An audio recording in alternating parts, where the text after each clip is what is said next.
Hello guys, welcome to my channel. நான் உங்கள் யுவராஜ். நீங்கள் பார்த்து கொண்டிருப்பது யூஸ் ஏரியாஸ் யுவராஜ். இன்றைக்கி நம்ம சேனல் எதை பற்றி பார்க்க போகிறோம்னா, சென்னையில் பெட்ரோல் டீசல் விலை நிலவரம் பற்றி தாங்க பார்க்க போகிறோம். இன்றைக்கி எந்த ஒரு மாற்றமும் இல்லைன்னு தான் நினைக்கிறேன்.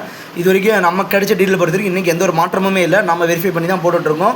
பெட்ரோல் மற்றும் டீசல் விலையை எண்ணெய் நிறுவனங்கள் தான் நிர்ணயிச்சுட்டு வந்துட்டுருக்காங்க.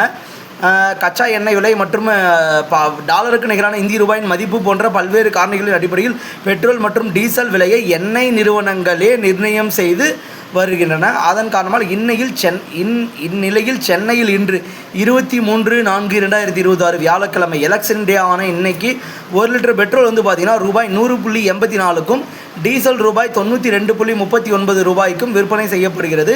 அதே வேளை இயற்கை எரிவாயு கம்ப்ரஸர் நேச்சுரல் கேஸ் என அழைக்கப்படும் இயற்கை எரிவாயு ஆனது 1 கிலோ 91.50 ரூபாய்க்கு விற்பனை செய்யப்பட்டு வருகிறது. ஓகே கேஸ், இந்த வீடியோ உங்களுக்கு பிடிச்சிருந்தா லைக், ஷேர் அண்ட் சப்ஸ்கிரைப் பண்ணிக்கோங்க. அடுத்து நான் எதை பற்றி பேசணுன்றது எனக்கு கமெண்ட் பண்ணுங்கள். கண்டிப்பாக பேசுகிறேன். இதே மாதிரி பெட்ரோல் டீசல் மாதிரி வேறு எதோட விலையாச்சும் வேணுனாலும் கண்டிப்பாக சொல்லுங்கள். அதை நான் கண்டிப்பாக உங்களுக்கோசரம் எடுத்து போகிறேன். Thank you guys.